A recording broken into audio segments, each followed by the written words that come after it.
Moja kati ya harusi ambayo imefanya vizuri sana na imezungumziwa sana kwenye mtandao wa TikTok ni harusi ya Abasi. Nikaona acha nimtafute mama yake au familia yake, na nimempata mama yake na mdogo wake. Abasi amefanikiwa kufunga ndoa na comment zimekuwa nyingi sana kwenye mtandao huo wa TikTok ambapo video yake na video zake zimeweza kusambaa. So hapa niko na mama lakini pia niko na mdogo wake. Tutafahamu mengi zaidi, yale maswali ambayo ulikuwa unajiuliza na watu wengi wamejiuliza kupitia mtandao wa TikTok, mtayapata hapa majibu yake. Usisahau kusubscribe na kutufollow kwenye mitandao yote ya kijamii. Mama, heshima yako. Marhaba, ujambo? Hongera sana. Tumeona kijana kapata jiko sasa. Asante, nashukuru, jambo limeenda kama lilivyopangwa. Tunashukuru Mungu limeisha salama, na akitoka yule muda sio mwingi ataoa mwanangu huyu. Kama vingine watoto wangu wengine ndo kama hao wote wataolewa inshallah. Nataka ni mfahamu kidogo Abasi kwa sababu kwenye moja kati ya video ambayo imesambaa sana ni ile ambayo mama yake na binti alikuwa anazungumza na wewe, lakini pia na kijana wako na binti yake. Sasa kuna baadhi ya vitu akawa anaongea, watu wakawa wanajiuliza ni nini hiki. Kuna masuala akawa anakuambia kwamba huyu binti asivae mabukta, asivae sijui nini, na hata nguo za ndani tunataka avae na vitu. Watu hawafahamu, wanajiuliza imekuaje Abasi kaoa binti kama yule, na kitu ambacho kinaendelea pia kwenye mitandao ya kijamii kwenye ukurasa wa TikTok wa Abasi. Watu wanakuwa na mashaka. Tufahamishe kwanza kuhusiana na Abasi. Abasi ni mtoto wa aina gani? Abasi ni mtoto tuseme wa kawaida, ila hapo zamani. Maana yule Abasi usimone vile. Abasi amesoma, Abasi ana elimu yake, ila katika mambo yani wanasema katika mapito alishawahi kupitia kwenye mambo hayo, lakini Mwenyezi Mungu kafanya epesi. Huu mwaka wa pili mwanangu katoka kwenye ujomba, sasa hivi sio mjomba tena. Sasa hivi yule anakaribia kwa daddy to be. Yule mwanamke tumemuoa kwa sababu ni mjamzito. Ushaelewa. Kwa basi tayari ni mjamzito yule binti na ndio maana tukaifanya ile ndoa haraka kwa sababu ya nini? Mko wangu ni mjamzito. Na pia upande wa wewe mwanamke, mipango yote, mapenzi ya kweli, unaweza ukamwoa wewe mtoto wa shendo akaja kualana, na unaweza ukamwoa wewe mtoto wa kawaida ushanielewa.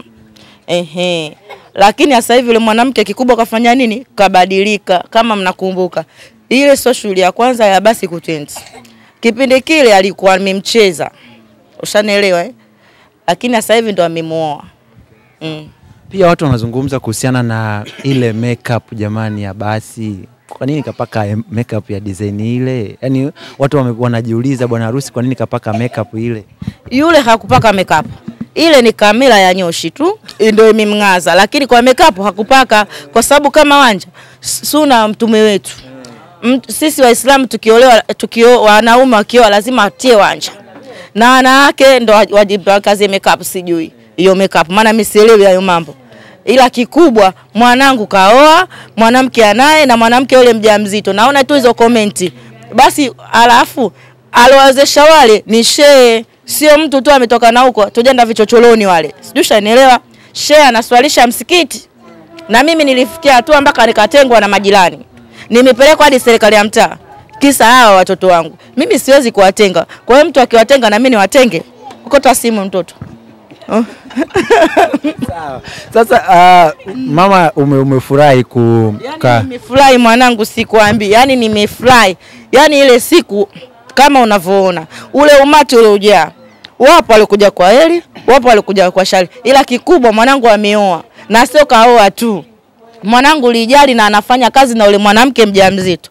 Hesabuni miezi, kuna sherehe baby shower na kuna sherehe nyingine ya kumtoa mwanangu 7 Jumapili ijayo. Itafanyikia hapa. Benibati litakuwepo, na kama pambe kama tusikwesa alikuwa watu 500, siku natumai watakuwa watu 1000. Kesho njoni mchukue sare. Sawa. Na vipi kuhusiana na comment ambazo watu wanamsema Abasi kwa muonekano ambao alikuwa nao, kwa sababu umeshasema amebadilika na nilijali kwa ambaye ana mashaka akajaribu, si ndio? Hizo comment wewe unazungumzaje na unatumia muda gani kuongea na mtoto wako? Mimi natumia, yani sikufiche, kila siku mimi mwanangu naongea naye kila siku mpaka pale alipofika. Ila hao wanaosema unajua hapa tuseme kila mtu anasema la mwenzake, la kwake ndani analichekelea. Haujawahi kuona? Ujue mtu anapomsema mtoto wa mwenzake, mzazi ndo anaumia. Sasa mimi ndo ninaumia kwa sababu mimi Instagram natumia. Na zile posti zote nafanya nini? Naziona watu wanavyosema, sijui shehe ana akili. Wao ndo wenye akili. Ukiangalia wao na wenye wana akili ndo wale ili madi wazidi kufanya huo. Sijui shanielewa. Kwa sababu wewe usipomtaka wewe atakuwa lakini kama watu yani sijui nikwambieje, yapo maneno mengi yani hapa naumia ila kikubwa nina furaha mwanangu yupo na natamba naye. Na ukitaka nimpigie hapa nimweke loud speaker. Ongea naye kidogo. Niongee naye nayo usikie. Abasi amefanikiwa kuoa na wewe pia umefurahi, na pia baadhi ya watu ambao wanamsema vibaya unawaambia kwamba wasiendelee kuzungumza maneno kama hayo. Ujumbe wako labda kwa vijana ambao wapo waliowahi kupita njia kama ya Abasi, unawashauri vipi kwa sababu Abasi ndio katoka hivi? Mimi cha kuwashauri kwanza, jambo la kwanza, mimi design hii watu hiyo nao wengi na mpaka sasa nishabadilisha watu hawa na wengine wanafuata. Nashukuru Mwenyezi Mungu hiyo pawa kafanya nini? Kanipa. Na hawa na wasema vibaya, mimi ni ushauri wangu kila mtu akapimwe.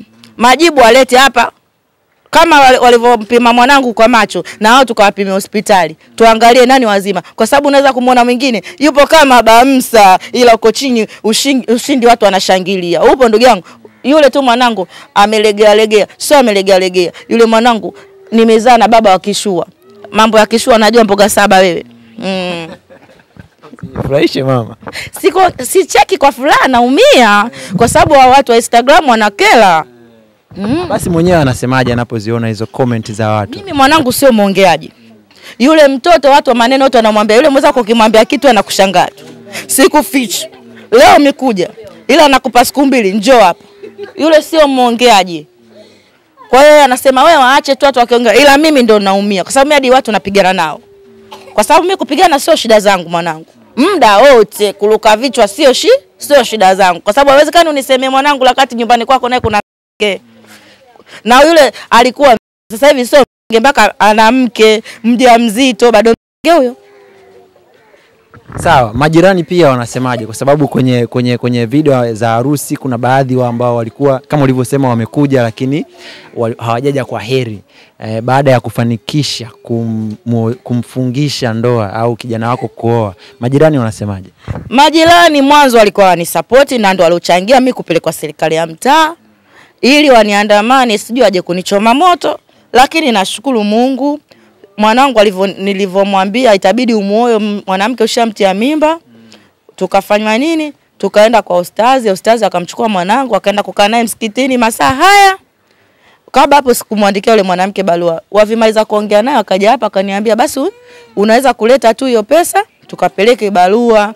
Ina maana kama angeona kuna tatizo kwa mwanangu asingekubali kuchukua maamuzi ya kuandika barua. Kwa hiyo nashukuru majirani zangu wamenisupport na wapenda naendelee kunipenda kwa sababu hawa watu mimi siwezi kuwaacha na wao hawezi kufanya nini kuniacha.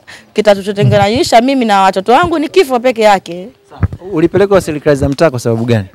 Kwa sababu alikuwa wamtaki mtoto wangu kwa jinsi alivyo labda. Lakini kwa sasa hivi hamna. Sasa ulipopeleka serikali za mtaa nini ambacho kilifuata? Ulienda kuzungumza na serikali za mtaa wakasemaje? Mimi pale serikali ya mtaa ni katibu wa vijana. Kwa hiyo tu niliambiwa kama kuna 1 2 3 unatakiwa fanye nini? Umtoe mwanao. Nikamwambia nimtoe. Je, nyinyi mtanipangia chumba nimtoe mwanangu au nimtoe kivipi? Tukaongea kiukweli nikashinda kwa sababu mwanangu hajawahi kumgombana na mtu, ana vurugu na mtu. Kiufupi mimi nikaibuka mshindi na hao watu walienda kunikandia, mwisho wa siku akaja kujizunguka akaja kujitaja wenyewe walioenda. Sawa. Imeonekana watu wanazungumza pia kuhusiana na shekhe aliyefungisha ndoa na wanatoa comment mbaya. Wewe umesema mtoto wako alikaa na shehe masaa 2. Nini ambacho labda alizungumza naye? Labda kama ulipata nafasi ya kuzungumza naye. Mimi shehe nilipata wasaa wa kuzungumza naye kabla ya mwanangu. Aliniambia mwanao anataka kuoa. Je, una uhakika mwanao anafanya kazi? Nikamwambia mimi mwanangu ana uhakika na kama alivyosema mwenyewe. Wewe shehe mimi nakuheshimu lakini kama inawezekana mjaribishe kwa mke wako ili mradi upate jibu. Basi akasema basi mimi namuomba niongee na mwanao. Sio shehe mmoja, walikuja mashehe hawa tena 5, wote wanaswalisha msikiti huo, msikiti wa Kapelapela na kwa Mnyamani na kule. Ushana kwa makini. Wakaja wakamchukua mwanangu akakaa naye masaa haya, walimchukua nakumbuka mida ya saa 10, wakamrudisha mida ya saa 12. Na alivyokuja ndo akasema basi tuandike barua.